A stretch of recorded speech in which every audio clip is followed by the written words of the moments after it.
안녕하세요. 지금부터 세포막을 경계로 한 물질의 출입에 관한 강의가 시작되도록 하겠습니다. 교과서는 148쪽입니다. 8쪽. 그 다음에 선생님이 준 프린트물 있죠?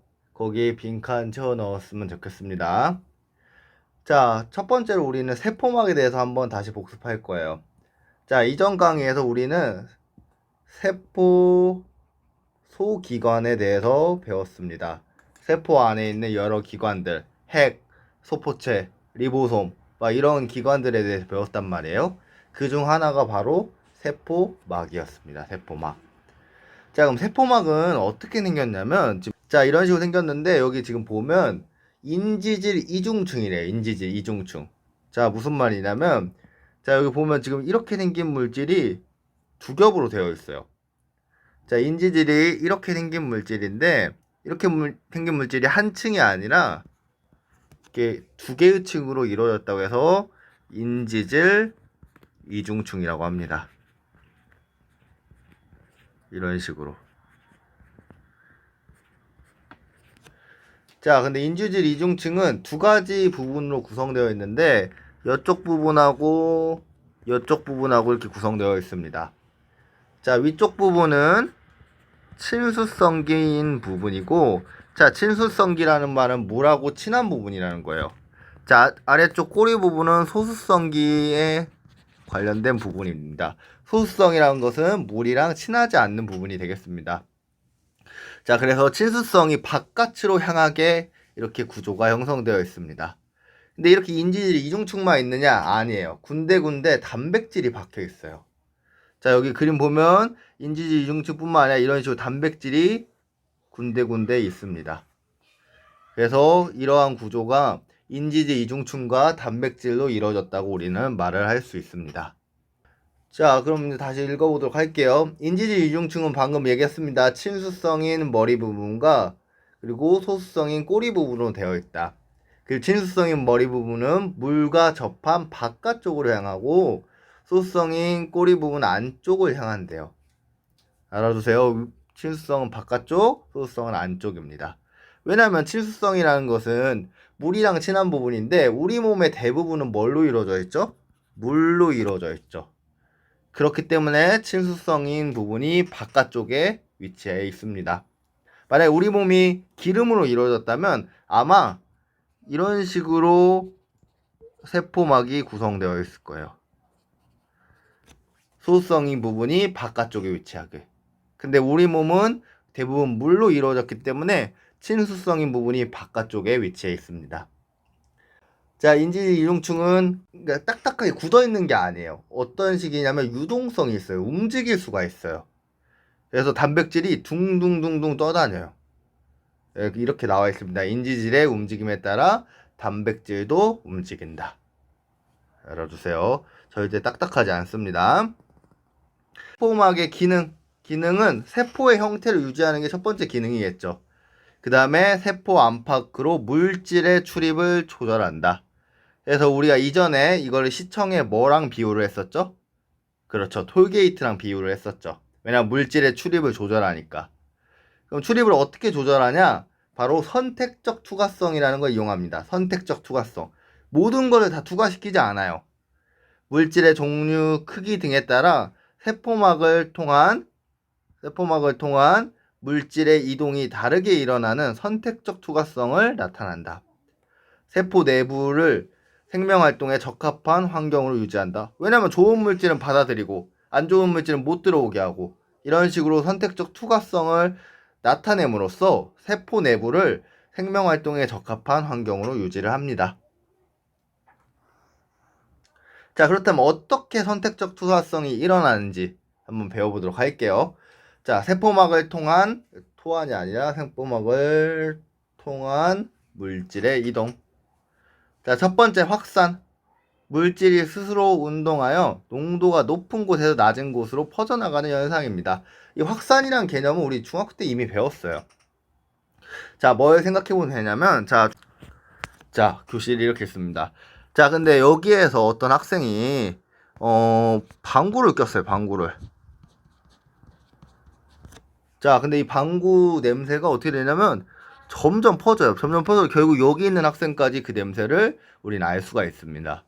왜냐면 이 냄새가 확산이 일어나기 때문에 그런 거예요. 확산이. 자, 그럼 이걸 과학적으로 어떻게 정의하냐면 물질이 스스로 운동을 해요. 누군가 운동을 시켜주지 않아요. 스스로 운동을 해서 농도가 높은 곳에서 낮은 곳으로 퍼져나가는 현상을 확산이라고 합니다. 자, 교과서 그림이 있는데 이게 선생님이 뿌옇게 나와서 고쳐보려고 했는데 안 고쳐지는데 어차피 교과서에 있는 그림이니까 여러분 보면 좋겠습니다. 자, 여기 세포막이 있습니다. 세포막이 있고 여기에 산소가 있는데 산소가 이쪽은 지금 많이 있고 이쪽은 산소가 없죠. 그러니까 여기는 무슨 농도가 되냐면 고농도가 되겠죠. 고농도가. 자, 그럼 여기 아래쪽은 저농도가 되겠죠. 자, 고농도, 농도가 높은 곳, 저농도, 농도가 낮은 곳. 이런 식으로 높은 곳에서 낮은 곳으로 산소 기체가 오는 거예요. 이런 걸 우리는 뭐라고 한다? 확산이라고 한다. 그래서 시간이 점점 지났더니 이 산소 기체가 점점 세포 안으로 오고 있어요. 왜냐하면 높은 곳에 낮은 곳으로 오니까. 언제까지 오기 시작한다? 농도가 같아질 때까지. 같아질 때까지 이 확산이 일어난다. 자, 그런데 이 확산은 두 가지 종류의 확산이 있습니다. 어떤 확산은 인지질 이중충으로 인해서 확산이 일어나고 어떤 거는 단백질을 통해서 확산이 일어납니다. 어떤 물질이냐면 산소나 이산화탄소 같이 작은 분자 그리고 전하가 없는 분자 이런 분자는 인지질 이중충을 통해서 확산이 일어납니다. 근데 좀 크기가 큰 분자 너무 크면 통과 못해요. 근데 어느 정도 큰 분자 그리고 전하가 있는 분자 뭐 예를 들어서 아미노산 포도당 이런 물질은 단백질을 통해 확산합니다. 어떤 교과서나 문제집은 이것을 단순 확산, 이것을 촉진 확산이라고 표현하기도 합니다. 자, 그 교과서에도 이런 그림이 있습니다. 교과서에 이런 그림이 있는데 지금 경우가 산소가 통과할 때, 그 다음에 칼륨 이온과 포도당이 통과할 때 있죠. 자, 이렇게 산소가 통과할 때는 인지질을 통해서 이동하는 거고 이 칼륨 이온과 포도당은 누굴 통해서? 단백질을 통해서 이동을 합니다.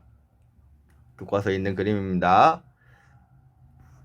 자, 그런데 이렇게 확산을 통해서만 일어나는 게 아니라 삼투라는 현상을 통해서도 물질이 세포막을 통해 이동을 합니다. 그럼 이 삼투가 무엇이냐? 삼투 우리 이미 다 알아요. 자, 그림 한번 그려볼게요. 자, 이거 무슨 채소인지 아는 사람? 다들 알죠? 이거 배추입니다. 자, 우리 배추를 가지고 뭘 만들죠? 김치를 만들죠. 김치를. 자, 김치를 만들 때 제일 먼저 하는 일이 뭐예요? 소금에 절이는 일이에요. 소금 절이는 일. 자, 소금 절이는 일. 소금을 여기다 뿌리게 되면 배추에 있는 물들이 빠져나오고 힘이 없어져요. 그 이유가 바로 지금부터 배워볼 삼투랑 관련된 일이에요. 자, 삼투에 대해서 설명하고 그 다음에 배추에 대해서도 설명하도록 할게요. 자, 삼투. 용매는 통과할 수 있지만 용질은 통과할 수 없는 세포막을 경계로 농도가 다른 두 용액이 있을 때 농도가 낮은 쪽에서 높은 쪽으로 뭐가 이동하냐면 물이 이동하는 현상이에요. 자, 우리 확산 봅시다. 확산은 높은 곳에서 낮은 곳으로 뭐가 이동하냐면 물질이 퍼져나가는 거예요. 물질이.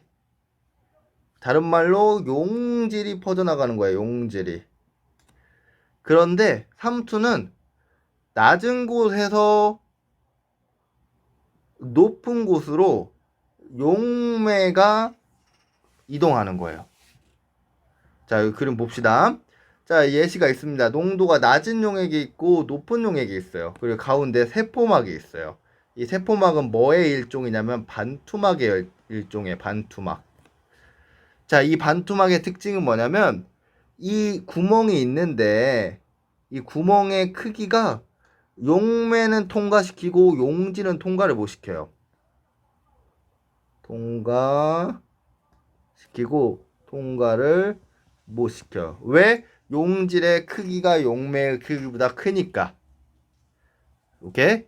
자, 그러면 어떤 일이 일어나냐면 아까 확산에서도 언제까지 된다고 했냐면 둘의 농도가 같아질 때까지 확산된다고 했잖아요. 자연계에서는 모두 다 평형을 이루고 싶어요. 뭔가 같아질 때까지 뭔가가 일어나요.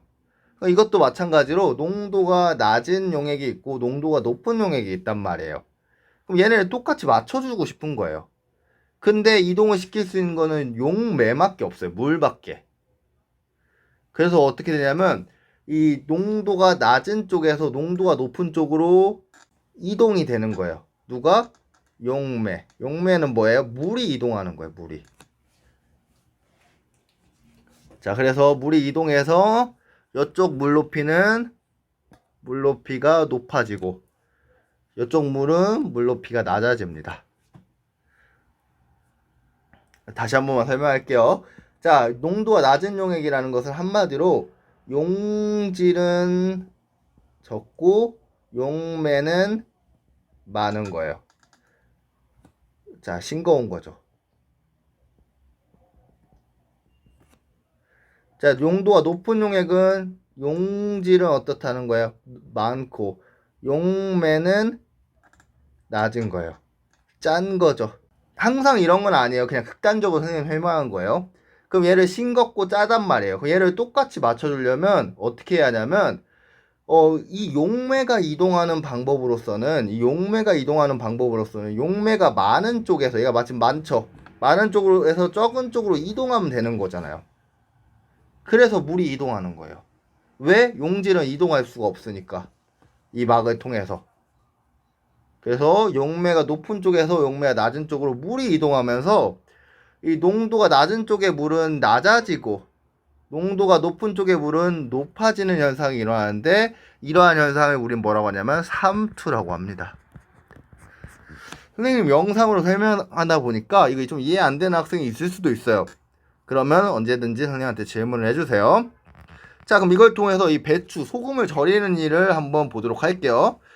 자, 우리 이걸 나눠봅시다. 나눠서 배추 속과 이건 배추 바깥. 자, 소금을 뿌렸죠. 여기 소금을 뿌렸으면 여기의 농도가 어떻게 되냐면 고농도가 되겠죠. 그거에 비해서 여기의 농도는 저농도가 될 거예요. 그럼 삼투는 어디에서 어디로 이동하는 거예요? 저농도에서 고농도로 이동하는 거죠. 저농도에서 고농도로 누가? 물이 이동하는 거예요. 그러니까 배추 속에 있는 물들이 밖으로 빠져나가는 거예요. 그럼 배추 속에 원래 물이 많아갖고 땡땡했단 말이에요. 근데 그 물이 다 밖으로 빠져나가니까 얘가 흐물흐물해지기 시작하죠. 그래서 배추의 힘이 죽었다, 숨이 죽었다 이렇게 표현을 하잖아요. 그 이유가 바로 뭐 때문에 그런다? 이 삼투라는 현상 때문에 그런다. 삼투.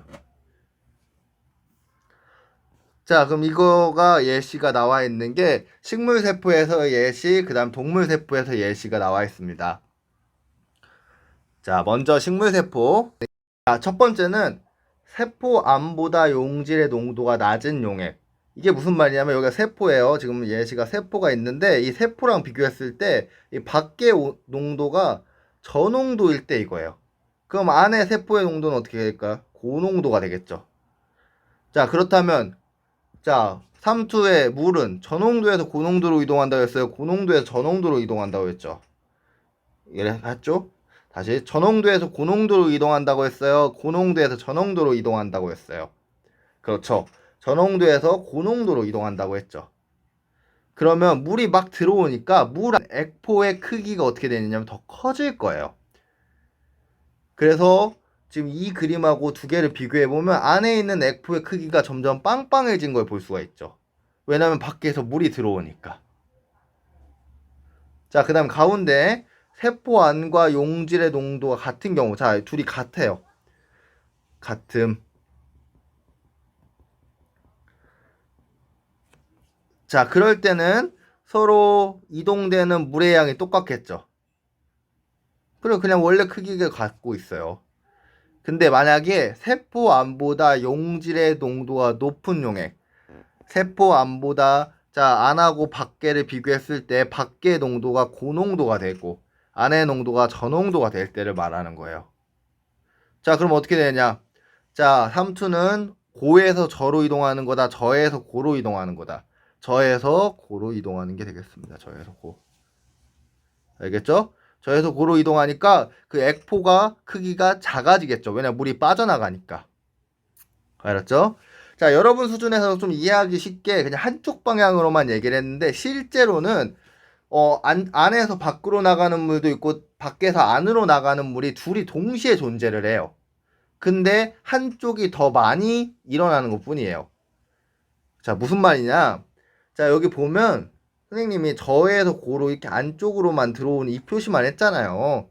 근데 실제로 이 그림을 보면, 여기 그림을 보면, 자, 안에서 밖으로 들어오기도 하고, 밖에서 안으로 나가기도 하죠. 근데 두 개의 화살표 표시가 밖에서 안으로 들어오는 게 더 많죠. 안에서 밖으로 나가는 것보다.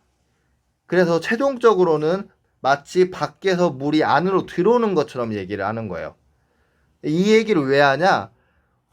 착각을 하는 거예요. 그냥 밖에서 안으로만 물이 들어온다 이렇게 착각을 하는 거예요. 근데 그게 아니에요. 둘 다 들어오는데 어느 한쪽에 물이 더 많이 들어오는 것 뿐이에요. 알았죠? 아무튼 이런 게 이해가 안 된다. 그럼 이것만 그냥 알아두세요. 저농도에서 고농도로 이동한다. 그래서 밖의 농도가 낮을 때는 물이 안쪽으로 들어오기 때문에 액포의 크기가 커진다. 자, 그 다음에 밖의 농도가 고농도일 때 안에 있는 게 저농도가 되고 저농도에서 고농도로 빠져나가서 물의 양이 적어진다. 자, 식물세포에서는 이러한 일들이 일어납니다. 자, 그 다음 해보기 숙제입니다.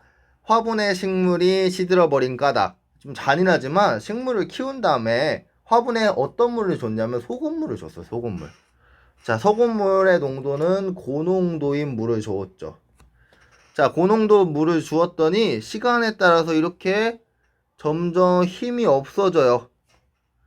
자, 이거와 관련된 문제가 두 개가 있어요. 교과서에. 이 두 개를 풀어서 교과에다 표시해 주세요.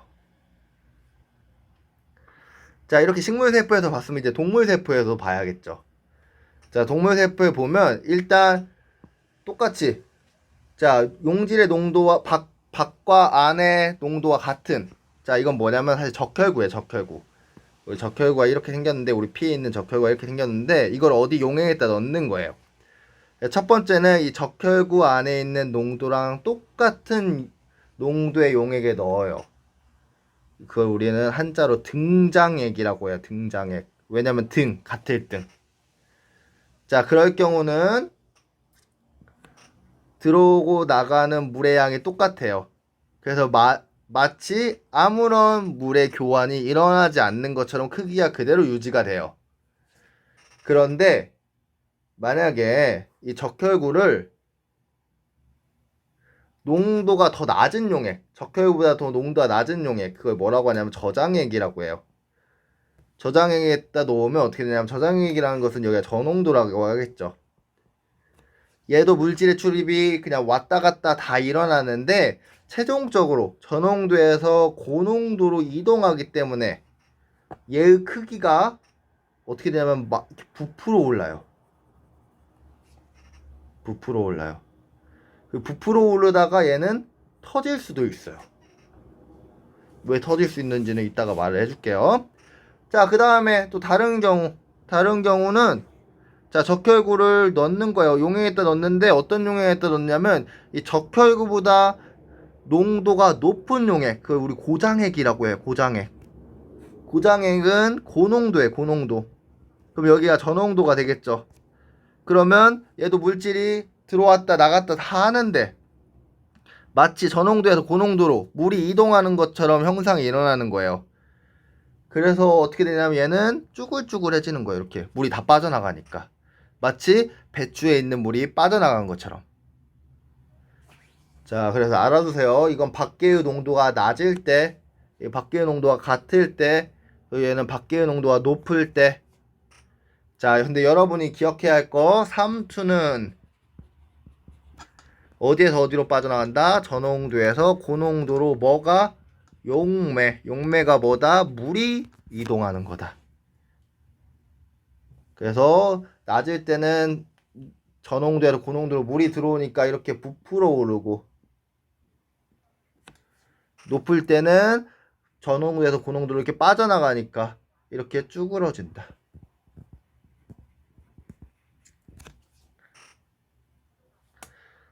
자, 그렇다면 선생님이 터질 수도 있다고 했죠. 왜 터질 수도 있냐면 이 이유예요.